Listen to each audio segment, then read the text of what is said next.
welcome to the second part of our quiz about arrays. So in the first part yesterday we talked about the basic arrays, simple data types such as int, and we saw the static and dynamic arrays, one-dimensional arrays and also two-dimensional arrays, and today we will continue this quiz with its last part about the character arrays. So let's start with the character sequences. So the first example here, so what is printed out here?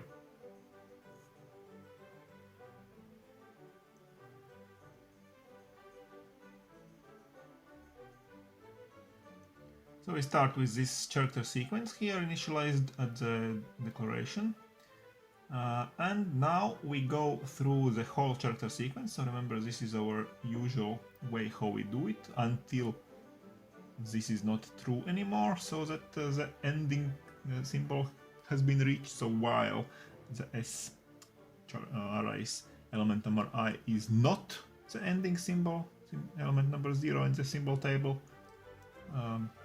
as long we go through the elements here one by one, and we see if that particular element number I is, in this case it's written greater than small case letter A, and less than small case letter Z. So it means it's sum of letters B till Y. Okay, B till Y, because it's not greater or equal to A, and also here. So A and Z is not included in this interval here. So we just look within this interval. If the element is within this interval, we increase this element by 1. It means that we just get the next element. So this is first interval. So else, if the element is within a different interval, so from from big letter B till big letter Y, again excluding the first and last element of the alphabet, then we decrease the element by 1 here. So we get the previous element, in previous symbol of the alphabet. And still else, if it's not that and it's not that, then we see whether or not it's one of those symbols that are located between 0 and 9, so digits, but again from 1 to 8 in this case. If this element is one of those digits, and then we just replace the element with this symbol. So in this case, this is our starting sequence here, so we can see that with the first element we do nothing.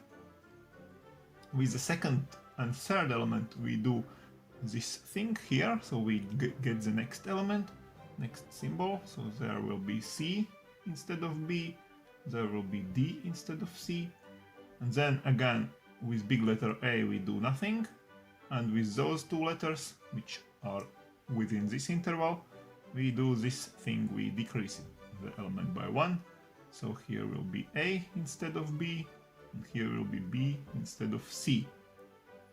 And then with digits, with 0 again we do nothing, and with those two digits we do this thing here, so we replace this digit by this symbol, and also the same for this second digit.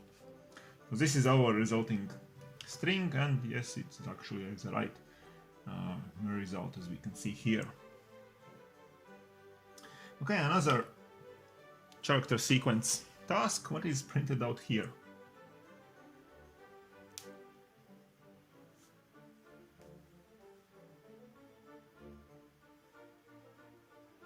So here we can see another sequence, so a bit longer sequence is, and another sim variable, which is just a plain character, char type variable with the value big letter G. So remember that we use this quotation mark, single quotes, for the constants of the char type, char data type. So, and what do we do here? We again go through the whole array as always, through the character sequence, and now we can see that here we have used the greater or equal operator, and here less or equal normal operators, so it means that we are looking for a big case letter. So if this S number I is one of the big case letters, and at the same time we ask if this Si minus some particular letter C divides by 2, means that it differs from this C by even number of elements. So this will be true, for example, for A, for C, for E, and for many others, but it will be false for example, for B, because the difference is 1, for D, for big letter D, this difference is also 1, for F it is 3, so for those letters the result will be false. But if the result is true, so for such letters, for example, so we replace the element by 0, and the 0 is the ending symbol, as we remember. So in this case, we search for big case letters, so here are big case letters, and we replace by 0 those elements, okay, those 3 elements. And now after the for loop, we just print out S, and what is printed out here, of course, everything what is inside S until this place here, because here is the ending symbol and nothing else is printed out. This is how the cout command works, of course. And now afterwards we go again through the elements in some manner. So stir length, as we remember, is the length of the array, and the length of the array is 6 in this moment in time. So we start by 7 plus 1. So we start by 7 and we go until I is 12 or less than 13. So we go, so this is element number 7 here, big case letter B, 7, 8, 9, 10, 11, and this is the 12th element. So we go through this part of the array. So this part of the character sequence here just. And here we can see what we do. S element number I minus 1, so we go through this part, but in each execution of the loop we assign something to the previous element. So for example, in this place we will be first to assign something, and what we assign here this shortcut notation, meaning that to S number I minus 1 we assign simb, and afterwards the simb is increased by 1. So we start with G, we assign G here in this position, then the simb is increased by 1, so this position, but in this position, then the simb is increased by 1 to have another value of H, in case letter H, so H is written here, so afterwards I, J, and so on. And now when we print out S, we will print out till the end of our sequence, because the ending symbols, all those here 3, are now replaced by some other symbols. And so this is what we get. So this is our first printout here, where we printed just until this part, because the next was the ending symbol, and here is our second printout till the end, where those symbols are replaced by such symbols. Okay, this was maybe a bit harder task, you just had to maybe be more precise to get the right answer. And now the final task about character sequences and the commands connected with them is in this example. So what is printed out here?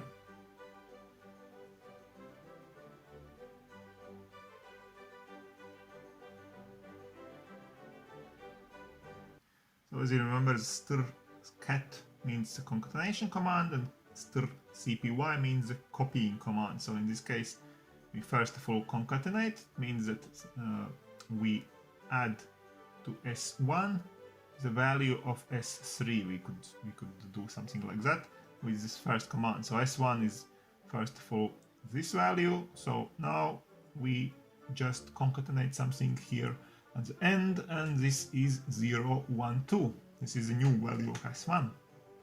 Afterwards, we copy the value of S1 to this variable S3. So S1 is now over here, we can see here, and S3 is now not this value but the same as S1, so this one. And finally, we again concatenate something to the end of S1, and we concatenate the value of S2 value of this one, we concatenate here, the end of S1, ABC, and this is what we print out here. So this whole value of S1 is printed out here, and the first printout, and afterwards we concatenate something to the end of S2, this one string here, so here ABCD is concatenated after the end of the S2, and now finally we print out the comparation str compare command is used here, which of those two is greater sequence. So as you remember, we start by comparing the first elements, so S1 and S2 first elements are here, big small case letter A in this case, big case letter A in this case. And actually in the symbol table we might not know which one is located before the other one, but actually in the SC table the small case letters are bigger actually. So this is element number 65 in the SC table, and this is element number 97. So this is smaller, so it means that the first sequence here is indeed greater. And if you remember, strcmp command returns 1 if the first element is greater, -1 if the second element is greater, and 0 if they are both the same. So in this case we will return 1 because the first element is greater. So this is what's printed out in this example. So this is it for today. I hope you have learned something, and I hope you have been able to solve those problems by yourself, so or most of them at least. So arrays are what were inspected in this lecture, and also the character sequences, which are actually just, of course, type of arrays. And this was our quiz about arrays. So let's meet again in the next lecture in a couple of days, where we will start talking about functions at last. So until then, stay tuned to my channel, subscribe to it, and see you soon. Bye!